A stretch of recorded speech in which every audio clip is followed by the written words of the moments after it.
Welcome to the Driller Newscast, year-end 2025 episode. Just a few days away from the Christmas holiday.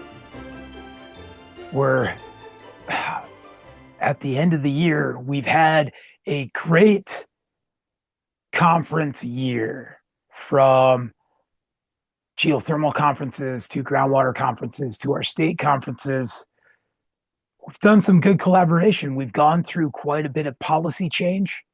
There's been lots that has happened this year, and we have so many great interviews to get to in 2026, including an interview with Dan Surgison of Salas O'Brien that will drop in early 2026, along with just some great insights from the groundwater show. And we are in wrap up mode. And as I think about the holiday season and everything's going on, I've always been a huge Seinfeld fan and the Festivus holiday. And I've always joked from when I was a young driller driving down the road in the mid 90s in a rig, thinking about that episode and how hilarious it is.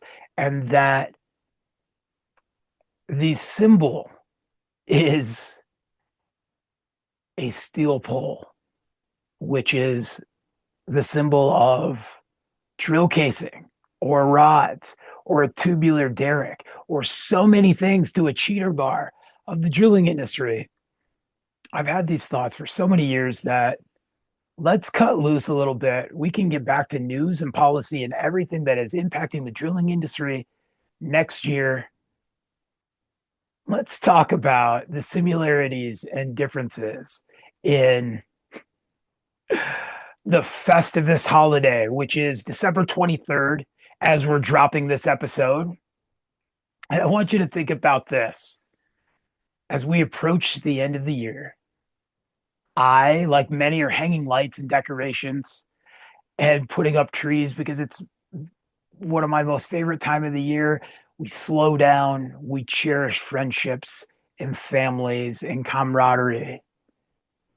And I want you now to think about, as the Costanza family, with Frank jumping into this on his invention of the Festivus holiday, which ironically was one of the lead writers' families' holiday traditions that they had invented in the mid 60s. But let's check out the subculture of one of my favorite holidays that is or isn't, as we look at all the crazy holidays that happen. And so, whether if right now you're sitting in your pickup truck or in your living room, or because we just had this crazy thaw and we went from sub-zero weather to all of this snow in the Midwest and the mid-con and the Northeast to 50-degree and rain and mud, and things are sloppy. If you're on a muddy job site right now, let's pause, take a moment and laugh about the Festivus tradition and drilling, especially water well drilling. And so let's just jump into what I think about here. As I think about drill rigs and the simple aluminum pole, the symbol, it's wild to think about, right? So it is the classic Festivus pole. Is just like drill string. It's very high in strength to weight ratio, George, as Frank would famously say, with no of that distracting, flashy tinsel, no chrome flare. We don't need flare on job sites because of the liability. Our drill steel, our casing, our thermal energy loops, our casing going in and harnessing thermal energy resources, our casing going in for rare earth minerals or for petroleum. Think about it. It is there for the life cycle to have that strength to provide those resources for us. And Before that, we're even using that strength to weight ratio in our drill rod, right? And torque and everything that it takes for us to be able to disrupt Mother Nature and create a pathway to what we need. But just like in a feasibility study, to talking to the engineers and the clients and the regulators, what is the first thing we do before we drill? Just like Frank Costanza, we air our grievances. We get that conversation out of the way. And from the Seinfeld tradition, it started at the Festivus dinner. But you know what? This starts at the estimate, at the bid, as we go in for that Spud meeting. And as one of my mentors and former global manager of Bay Road Industrial Drilling Products, Dave Donald, would say, Brock, my full goal in life was to get to do a Spud meeting, a pre-Spud meeting in Boise, Idaho. And I still laugh thinking about that. But the airing of grievances was to tell your family how they've disappointed you. And in the drilling world, our airing of grievances comes in two forms. First, it comes in the form of, fine, these are the engineered specifications, but why? And how do we take our tribal knowledge and how do we apply it to the engineered specifications to come up with the right way? And all too often we air our grievances, but we need to collaborate. We need to discover the unknown together. And that starts with, is this the right drilling method? Are you going to entrust us who have spent multiple millions of dollars in capital equipment that we are capable of doing this despite a master's degree or whatever comes from being able to be a PG, professional geologist, or pretty grumpy, or a PE, professional engineer, or couldn't climb the rope in grade school, or the mast to spin on that maul for cable tooling. But the reality is, we have to air our grievances and discuss the disappointments and what's feasible in our drilling situation. But then also, we could think about airing of grievances as no different than overcoming and clearing the overburden before we get into competent formation. All of the unknowns, from man-made subsurface obstructions to natural subsurface obstructions, and how are we going to get there?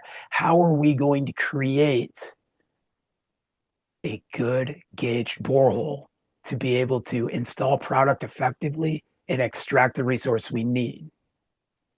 So after we get through that, the job doesn't start. The holiday doesn't start, as Frank Costanza would say again, until we get into the feats of strength. And let's face it, we defy physics and science and gravity in the drilling process and maintaining borehole stability, where all of these cubic feet, thousands of cubic feet of material are all coming in on us. These porosity zones that want to slough in, the clays that want to stick. So our feat of strength comes back to our effective drilling program. The Costanza family, it's a wrestling match in the living room. And as a family business, we've all had the wrestling match on the job site and without. But it is, for us in this industry, our feat of strength is humans versus the subsurface. And when we have that well from hell where Mother Earth is fighting back, what do? We find the right hammer, a bigger hammer. As we were at the National Groundwater Conference last week, and we had the Driller Cast live event sponsored by Xylem and Gould's and Center Rock, what do? We overcome it with technical service, or we get a bigger hammer. They'd say we make rock disappear at Center Rock. Something to think about, but it definitely is a physical endurance for us to do this. And do we do it appropriately, where we don't wrestle Mother Nature, but we put proper weight on bit from a bottom hole assembly? harnessing what we understand in science and physics instead of pretending that we can overcome it so that we can wrestle that geology and get to bottom. And when we do it right, and water comes out of the ground, or we harness that thermal resource, or we find that rare earth mineral, it's a Festivus miracle, right? And there we are.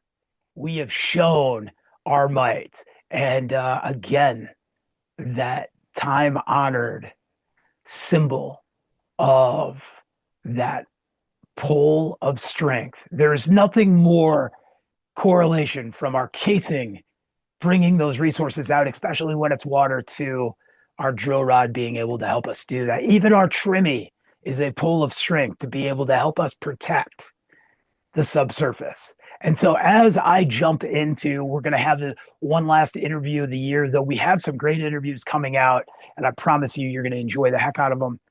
I got to sit down with Gunnar Nelson of the Nelson family, from the origin of Frank's Machines in Enid, Oklahoma, to the Nelson Group, to the infamous Chip Nelson, who has been around our industry and a sales manager for Speedstar and Georgie Failing and in the blast hole industry. And he's got a time story career that we should definitely get there. But the spotlight now is on the next generation, the fourth generation, Gunnar Nelson. And we're going to jump into a discussion. And I guarantee you, the Nelson family enjoys Seinfeld, and they probably jump into the middle of some feats of strength and airing of grievances. So, drillers, what I'm going to say as we jump into this holiday season, yes, happy holidays, Merry Christmas, happy Hanukkah, happy all of the holidays that happen within this next 10 days. But for us drillers, let's adopt happy Festivus from that pole that helps us get to bottom and extract resources, to airing of grievances so we can do it effectively and collaborate, to the miracle of overcoming Mother Nature to help progress civilization. From the driller to all of you, happy Festivus. We're going to jump into a great discussion with Gunnar on the show floor of NGWA. I hope you enjoy his journey of becoming fourth generation and the inspiration there is for a new generation coming in that's either part of this industry or not. I hope your fruitcake is dense enough and the meatloaf on your piece of lettuce is just as yummy as what it looked like in Seinfeld. Cheers, everybody. Hi, it's Brock Yordy live at New Orleans Groundwater Week, and I am so excited for our guest. I have known this man when he was a boy because he has grown up in this industry with some pretty legendary heavy hitter family members, and like from innovation, rig technology, and like advancing in industry, the Nelson name is a big deal. And so we got Gunnar Nelson. He's basically the 21st century next gen of the Nelson legacy. You got some big shoes to fill, man, from your grandfather starting Frank's, which has become Speedstar, and then Speedstar and Jeffco, and Chip coming into Jeffco after, you know, his tour in the mining and all of that stuff. And like, you've heard the stories for decades. How did you get here? Like most second, third generation are like, I'm gonna go do something else. For sure. Well, you know, I've always, in school and stuff, they'd say, so what do you want to be when you grow up? And I was the, you know, there's firefighter, policeman, teacher. I want to be a rig salesman. That's, you know, I always, it's the family business in a way. You know, like my great grandfather with Frank's Machine there in Enid, right along with Georgie Failing Company, creating the truck mounted drilling rigs for water well and everything else. And my grandpa with Nelson Group, and other ventures as well. And then my dad came in, Jeffco, and it's just my whole life I've been surrounded by the water well industry, people in the water well industry, and they're great people, the friendliest people you'll be around, and I always just wanted that. That was my dream, is to work in this industry. I didn't know there was going to be that open opportunity, and I dabble in the directional a little bit, as well as the water well, and so I slowly kind of earned my little notch here into the water well industry, and it's been so much fun so far. And you moved out of Oklahoma. Yeah. To the cold. The cold. Like if we think of this like Game of Thrones, dude, you're north of the wall now. Mm-hmm. Yeah, that was probably my best experience. I got out of school and went into the HDD side, which, taught me a lot about technology stuff on the drilling, and is kind of my first entrance actually into a drill location and stuff like that. And I just got this opportunity to go up north with Sam's well drilling and learn the vertical side, which I grew up my entire life around, and hearing the stories and stuff, but I'd never been truly hands-on, being a helper, connecting drill pipe. I'd seen it done, I've never done it myself. So getting that opportunity to make the stars align a little bit, the stories, riding with my dad in the truck and hearing drillers talk about this is going on, this is what we're doing, and actually being able to do that, and learning what actual cold weather was like in Wisconsin. I chose the winter to be up there. It wasn't my best decision, but I have some of the best stories, and I made a ton of great relationships while being up there. It was probably one of the best decisions I've made. And I gotta make a correction here. You're fourth generation. So great granddad, and then Nelson Group, and then my dad. That is wild. And I think getting hands-on experience, mm-hmm. and then stepping back and getting back into, you call it rig sales, but really you're finding the right solution for the customer, for their mm-hmm. tools, what they need, you know, giving some advice, but being out there, getting muddy, mm-hmm. tripping pipe, being cold, all of those things. I want you to tell me about your best day of drilling and your worst day of drilling. Well, I'd say, the ones that come up, the stories are usually your worst days are the ones you talk about. And I was actually, don't tell my dad, but I was drilling on a Foremost DR24. And so we're out there, and we've got our casing set. We'd called in a cement truck to come in, and it'd been nice weather up there in Wisconsin up to this point, so I hadn't gone out and got my winter clothes or anything. Well, this morning it decided it was going to be about 20 degrees with 5-degree wind chill. It was snowing, and then it'd warm up and we'd have freezing rain. It was just a mess, and we didn't notice at the time while we were drilling, but we had a big void underneath us. And when we went to fill up with the concrete, we had we did the math, what we should be hitting surface, and we have no vision of the concrete around our casing, and everything was freezing up. We couldn't break our rods. I'm smacking stuff on the side of the rig to break free of our clamps and everything, and it was just an absolute mess. My jacket was frozen onto me. We had the zippers are frozen. Yeah, all the gloves were. That was my first experience. What true cold weather was, and then having a real issue out there drilling that we had to figure out in terrible conditions and get it done. And we ended up getting it done the next day. Everything worked out great. But yeah, that was probably my worst day. Best day, just, I don't have a specific story, but just when it rarely seems to happen, but you just have that day where everything goes right and it's perfect. You don't have any mechanical issues or anything like that. You just can't beat that. But I think good days of drilling is where you actually had a moment to like eat a half a sandwich. Yeah, exactly. Yeah, I did pack that cosmic brownie in my lunch bag. I'll go step back and have that real quick. Yeah, exactly. Yeah. Well, cool. Obviously, 4 generations and really being part of this industry. How about new people transitioning in or coming out of high school or technical college? Any advice for them getting into the drilling industry right now? Well, it's definitely, it's a niche industry that, you know, everybody knows everybody here, it seems, here at Groundwater Week.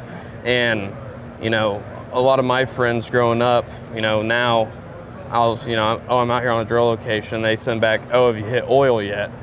They don't understand that we drill for water as well and stuff like that. So, you know, it's one of those markets that I feel isn't maybe marketed enough to the younger generations like my own. The only reason I knew about it was, you know, growing up around it. But it's definitely, I think, one of the better communities you can get into, and there's so much opportunity. We talk all the time in this industry about there's no young guys coming in. There's not enough young people getting into the industry unless it's kind of like farmers, your family's involved in it. So I don't have the answer for that question, but it's once you're in it, you'll fall in love with it, and as long as you put in the work and the effort, it's going to reward you just the same. So that's perfect. And you know, I'm happy you're here because I have a gray beard and this big gray streak, and I'm 45, and all too often I still get like, you're just a kid in this industry. Yeah. And it's like, I want to be the middle-aged guy, so we need you. Yes. You know, there's 20 years between us, and then you look at like, we got a big age gap, and the opportunity to work in this industry right now is, it's the gold rush. Yep. You can come in here, put in your work, and helping water come out of the ground is spiritual. Like there is something just awe-inspiring, and knowing that you helped with that, and the same with a rare earth mineral or harnessing energy or going back to oil. And sure, Taylor Sheridan is from around your area growing up, right? Yeah. Has made oil and gas sexy. Yeah. And it's like, can we do one on water? Like, let's show what's really cool. Yeah. No, it's definitely an industry that people don't think about it this way, but you know, we're helping bring water to the people. You know, when people don't understand, when you go to the water fountain, you take a drink, we're not pulling it from the river. No, there's a well out there behind your school, your office, whatever. And it's almost, you know, when you can have that opportunity to bring that water, it helps grow the crops for this farmer, or, you know, maybe it's get clean water to a place that's not as well off, that doesn't have potable drinking water. It's an industry that's rewarding in that way, is you're helping people, you know, get a necessary item, water that they need. So, absolutely, you've hit it spot on. And you know, your home state Oklahoma, and you look at Kansas and the Ogallala and stuff, and like, we're in a very special time of urgency when it comes to groundwater depletion and wells and how we treat this. And it's you're the 21st century professional that's going to help grow this and keep us responsible. So we appreciate that, man. No, I'm excited to see what's in front of the industry, in front of, you know, what the future holds with me. And it's nice to have guys like you and the guys that, you know, can't make it here to Groundwater to ask questions and give me answers from things that you guys have learned in your time here. And, there's people in this industry that you wish you could plug a USB in their head and get all the knowledge from. But just getting experiences and putting in the time and effort and talking to you guys that have been here around the industry for a long time to soak up as much knowledge as I can to, help my generation get in and be the best we can be. And that's, you know what, I'm going to give you some unsolicited advice. Advice I got from a 50-year-old mentor of mine when I was in my mid-20s. We're in the middle of the Atacama Desert, and he goes, if you don't write it down, it never happens. Mm-hmm. And he's like, I know you have your drill log and you have your notes for work, but write those stories down. Yep. So that by the time you're 50, Brock, you'll be able to be an expert and show those things. And you're in the same thing with your family lineage and getting to work for a Sam's, yep, or what's happening with Nest and mm-hmm, Driller DB, yes, and Jeffco, Evolution.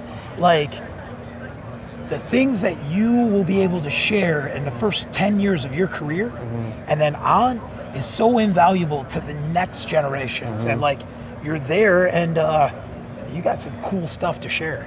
Yeah. So write some stuff down. Come write for the Driller sometime. Hey, thank you. Just thank you for having me on. It's a story that I don't talk about often, and it's an industry I didn't know if I was gonna have the opportunity to get into, but here we are, and I couldn't be happier right now. And so you're blazing your own path. It's mm-hmm, it's cool. It's just I'm happy for you, man. Yeah, thank you. Thank you for having me on once again, and I'm excited to get back out there and get after it. So. Cool. Thanks, dude. Yeah, thank you. Thanks, Gunnar. That was fantastic. It's great sharing knowledge and celebrating 4 generations in the industry. It's great celebrating the first generation of the industry. And here I am with my son, Bo Yordy. It's just a few days before Christmas. Yeah. We've been talking about what's happening. Today is Festivus, and that is where we air grievances and we talk about feats of strength. And being that you would be 4th generation into the drilling industry, what do you think's cool about the drilling industry? That you make water and all that stuff. Come out of the ground? Mm-hmm. Yeah. What would you do if you were in the drilling industry? I would get water out of the ground and drill. All right. What do you want for Christmas? A drilling rig. A drilling rig. A big one or a little one? Big one. How deep would you want to drill? I don't know. You don't know? 5,000 feet. 5,000 feet. That's almost a mile. I know. You know. All right, everybody. From the Driller family to your family, thank you. Have a great holiday season. Have a happy new year. We got lots to do in 2026 to harness the thermal resources of the earth, to continue with the water crisis. Everything that is important to us in progressing civilization starts with drilling. I got my reindeer hat on. I got more Christmas lights to put up since we still got a couple days before Christmas. And hug your family. Thank you, Driller team, for all you've done this year. It's been a busy year. We didn't get as many newscasts out as we wanted, but we put out some quality work, and we couldn't have done it with all of you. And with the fantastic Chelsea Yordy leading all of that. Who's Chelsea Yordy to you? My mom. Yeah, pretty big deal. Cheers, everybody. Thank you, BMP, for all that you do in publication and media and all the great magazines. And hey, June 2027, yeah, that's 18 months from now. Ground to Grid will launch with the Driller platform and BMP. It's going to be a big deal to talk about thermal energy resources and how we harness them, from drilling to civil construction to policy to funding them. Happy New Year, everybody. Happy New Year. Cheers.